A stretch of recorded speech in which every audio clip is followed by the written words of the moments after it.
AMC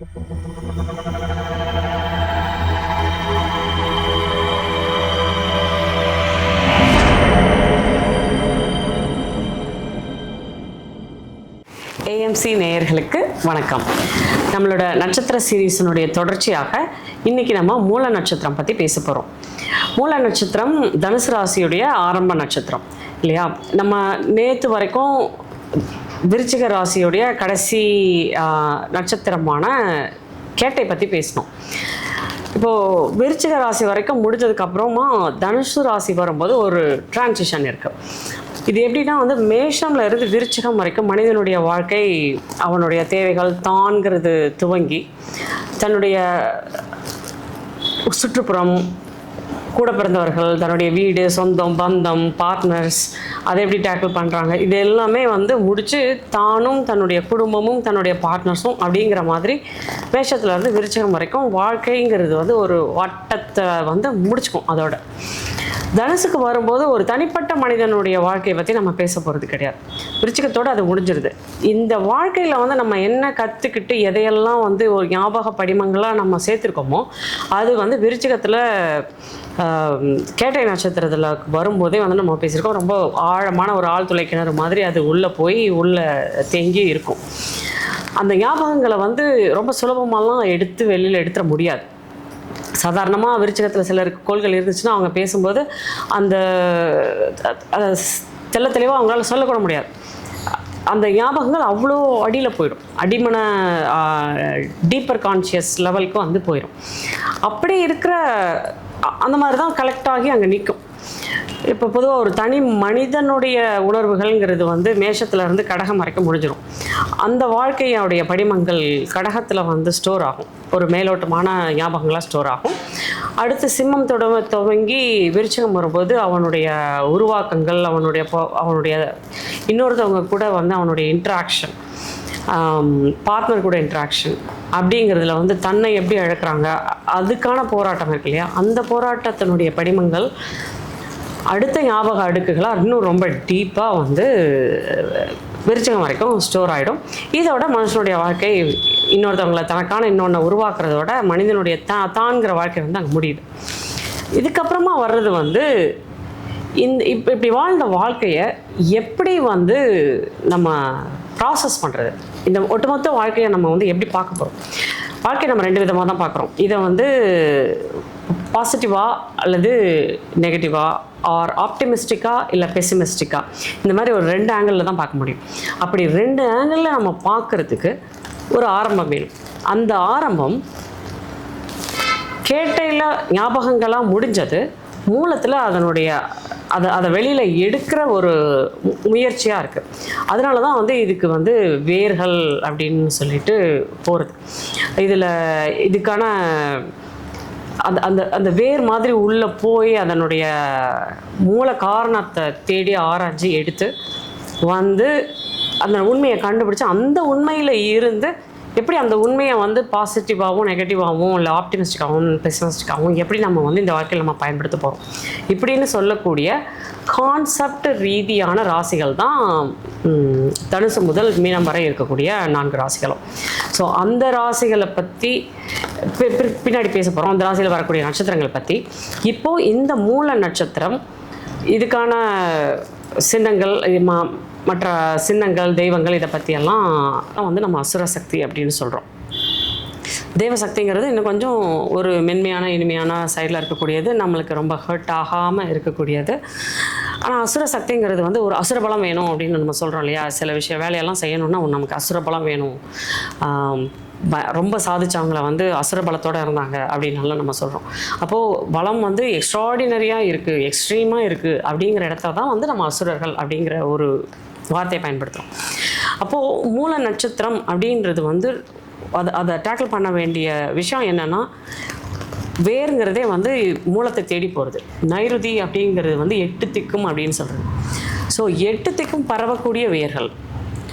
அந்த வேர்கள் போகும்போது வேர்கிறது வந்து மண்ணில் மட்டும் போகக்கூடியது அல்ல, மீதி எல்லாத்துக்குள்ளேயுமே கிளைத்து போய் அதனுடைய உண்மையையும் சாராம்சத்தையும் தேடி கண்டுபிடிக்கணும் அப்படிங்கிறது தான் அந்த உண்மை சாராம்சம் அப்படிங்கிறது தான் அந்த கான்செப்ட் அபவுட் லைஃப். மேஷத்தில் துவங்கி விருச்சிகம் வரைக்கும் இருக்கிற வாழ்க்கையில் இருந்து நம்ம என்ன எடுத்துக்கிட்டோம், அந்த ஜூஸ் இருக்கு இல்லையா, அந்த ஜூஸ் வந்து விருச்சிகத்தில் வந்து ஆள் மனதில் வந்து ஸ்டோர் பண்ணப்பட்டிருக்கு. ஆனால் அதை எப்படி நம்ம ப்ராசஸ் பண்ண போகிறோம், வாழ்க்கையிலிருந்து கற்றுக்கொண்ட விஷயங்களை அடிபட்டு கற்றுக்கொண்ட விஷயங்களை, ரொம்ப மனசு சங்கடப்பட்டு நம்ம கற்றுக்கொண்ட விஷயங்கள் எல்லாத்தையுமே வந்து நம்ம ஸ்டோர் பண்ணுறோம், விருச்சிகத்தில் ஸ்டோர் பண்ணுறோம். ஆனால் அதை ப்ராசஸ் பண்ணுறதுக்கு நம்ம கையில் எடுக்கும்போது அது அந்த வேர் ஆழம் வரைக்கும் போய் தான் எடுக்க முடியும். ஆழத்தில் பதிஞ்ச விஷயங்களை வேர் மாதிரி ஆழமாக போய் தான் எடுக்க முடியும். அப்படி எடுத்து இதை இனிமேல் என்ன பண்ண போகிறோம் அப்படிங்கிறத பின்வரும் நட்சத்திரங்கள் சொல்லும். ஸோ இதுதான் மூலம் வரைக்கும் போய் அந்த இன்ஃபர்மேஷனை எடுத்துக்கிட்டு வந்து எப்படி ப்ராசஸ் பண்ண போகிறோம் அப்படிங்கிறத சொல்கிறது தான் இந்த நட்சத்திரம். நல்ல விளக்கம் கொடுத்தீங்க சாந்தினி. இந்த நட்சத்திரத்தோட தேவதை வந்து நிருதி அப்படின்னு பார்த்தோம் இல்லைங்களா. இந்த நிருதிக்கு வந்துட்டு 3 மகன்கள் இருக்கிறதாக புராணம் சொல்லுது. அவங்க பேரே பார்த்தீங்கன்னா பயம், மகாபயம், அந்தரம், அந்தகா அப்படின்னு சொல்கிறாங்க. அப்படின்னா கொலைன்னு அர்த்தம். ஸோ அப்போது இந்த நட்சத்திரத்தில் புராணங்களை பொறுத்த வரைக்கும் இந்த நட்சத்திரம் பெரும்பாலும் எதிர்மறையான சிந்தனைகளும் எதிர்மறையாகவே பேசப்படுது. ஆனால் அதர்வ வேதம் வரும்போது தான் அங்கே வந்து இந்த நிருதிக்கு வந்துட்டு 2 விதமான தன்மைகள் கொடுக்குறாங்க. ஒன்று வந்து நம்ம இப்போ மேல்கொழி பேசுகிற மாதிரி எல்லா விதமான கெட்ட சக்திகளையும் தன்னுள் வச்சிருக்கிறவங்க நிருதி, அசுர சக்தி. ஆனால் இன்னொரு இது வந்துட்டு தங்கமான பெண்ணாவும் அதை சொல்கிறாங்க. அப்போது அங்கே வந்து இது வந்து ஒரு பாசிட்டிவிட்டியாக மாறுறது. அப்போது இது வந்து வெரி டிரான்ஸ்ஃபர்மேட்டிவ் நட்சத்திரம். ஓகேங்களா. அப்போ இங்கே நிறைய டிரான்ஸ்ஃபர்மேஷன்ஸ் ஒரு மனிதனுக்கு நடக்குது. அப்படி நடக்கிற பட்சத்தில் அவங்க என்ன மாதிரியான பாதையை எடுக்கிறாங்க அப்படிங்கிறத பொறுத்து இந்த நட்சத்திரம் வந்துட்டு நல்லபடியாக செயல்படுமா கெட்டபடியாக செயல்படுமா அப்படிங்கிறது பார்க்கப்படுது.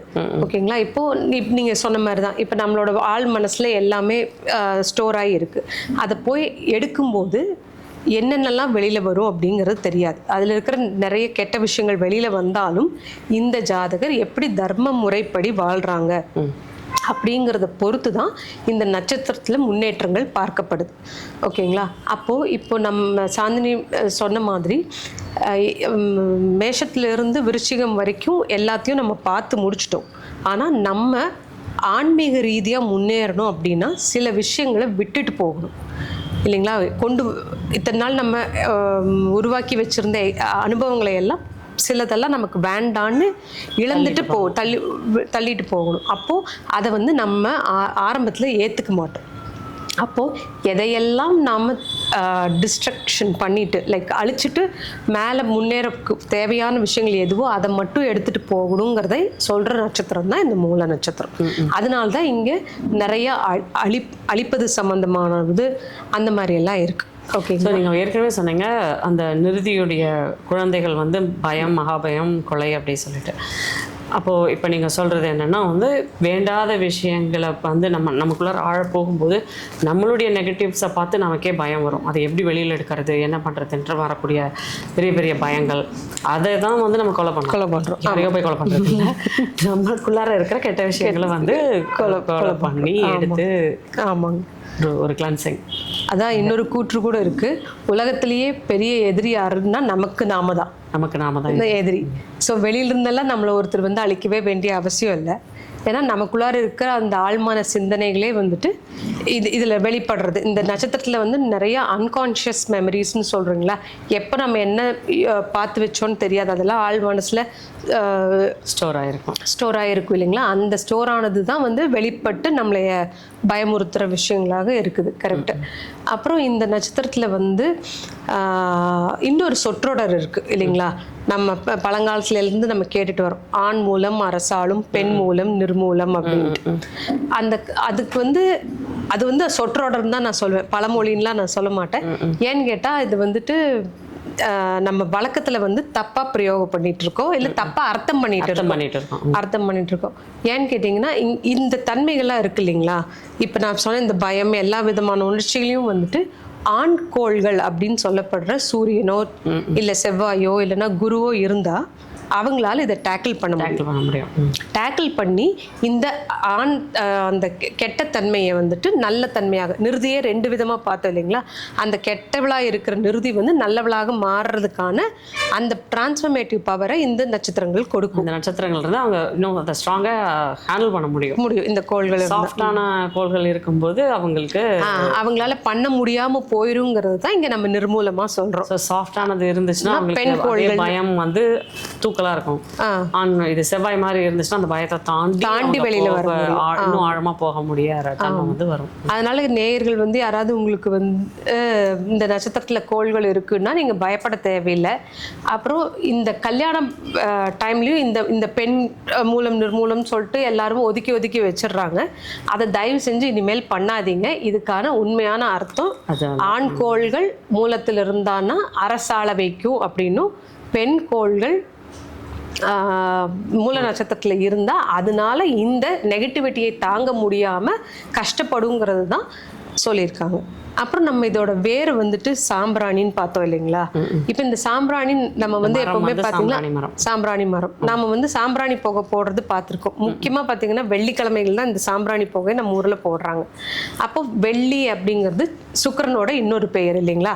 அப்போ சுக்கிரனுங்கிறதும் பெண்கோள் தான். அப்போ சுக்கிரனுக்கு பெண்கோளாக இருக்கும்போது அந்த தன்மை யாருக்காவது வீட்டில் இருக்கிறவங்க யாருக்காவது அந்த கோள் மூல நட்சத்திரத்தில் இருந்தால் இதை தாங்க முடியாதுங்கிறதுக்கு அதுக்கு ஒரு ரெமிடியாக தான் இந்த வேர்கள் சாம்பிராணி புகை. ஆமாங்க. அப்போ அது ஒரு நம்பிக்கை இருக்கு. ஆமாங்க. அப்போ வீட்டில் இப்போ யாருக்காவது இது வந்து கோள்கள் இருந்தால் தான் இல்லைனான்லாம் பார்க்காதீங்க. சாம்பிராணி புகையே வந்துட்டு ஒரு ஸ்ட்ரெஸ் பஸ்டர் தான்.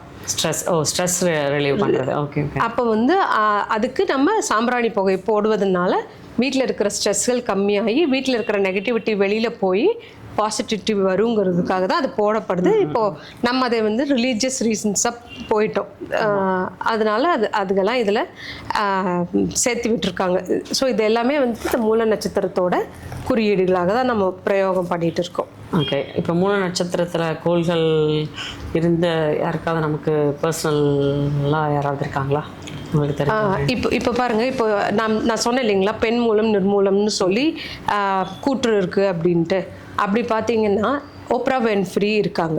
ஓகேங்களா? நம்ம அமெரிக்காவில் வந்துட்டு நல்ல பேச்சாளர். அதே மாதிரி அவங்க தான் ரிச்சஸ்ட் உமன். ஆமாங்க.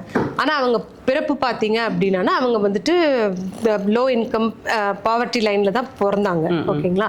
அவங்களும் வாழ்க்கையில் வந்து பல கஷ்டங்களை எல்லாம் பார்த்து, ஆனாலும் அதையெல்லாம் மீறி அவங்க தர்ம வழிப்படி மேலே வந்து இப்போ வந்து நிறைய பேர்த்துக்கு வந்து அவங்க அந்த மாதிரி ரோல் மாடலாக இருக்காங்க. பல பேர்த்து அவங்க இதிலிருந்து வெளியில் கொண்டுட்டு வந்துட்டும் இருக்காங்க. சின்ன குழந்தைகளாக இருக்கும்போது வந்துட்டு தப்பான வழியில் போனவங்க எல்லாம் வந்து திருத்தி இதில் கொண்டுட்டு வர்றதுக்கான இதுகளும் பண்ணுற அமைப்புகள் நடத்தி இருக்காங்க. இதில் இந்த நட்சத்திரத்தில் கோள்கள் இருந்து நீங்கள் யாராவது இந்த மாதிரி கஷ்டங்கள்லாம் பட்டிருந்தீங்கன்னா நீங்களே பிற்காலத்தில் அவங்களுக்கு டீச்சராக மாறி அடுத்தவங்களே இதிலிருந்து வெளியில் எடுத்துகிட்டு வர முடியும். எப்படி தர்மமான முறையில் வாழணுங்கிறத சொல்லி கொடுத்து அவங்கள மாறும்போது இதே நிறுதி நல்லவளாகவும் நமக்கு பரிசளிப்பாளங்கிறத நம்ம புராண கதைகள்லேருந்து தெரிஞ்சுக்கிறோம். Okay, very good. ஸோ இன்றைக்கி மூல நட்சத்திரம் பற்றி விளக்கமாக பார்த்தோம். உங்களுக்கு எங்கள் வீடியோ பிடிச்சிருந்துச்சுன்னா லைக் பண்ணுங்கள், ஷேர் பண்ணுங்கள், சப்ஸ்கிரைப் பண்ணுங்கள். உங்களுக்கு இதில் கோள்கள் இருந்ததுன்னா, அப்படி இல்லாமல் இருந்தால் கூட இதை பற்றி இன்னும் தெரிஞ்சுக்கணுன்னா கீழே கமெண்ட்ஸ் பண்ணுங்கள். இதை பற்றி கேள்விகள் இருந்தால் கேளுங்க, நம்ம மேற்கொண்டு மேலே பேசலாம். லாவண்யா, சாந்தினி, வணக்கம்.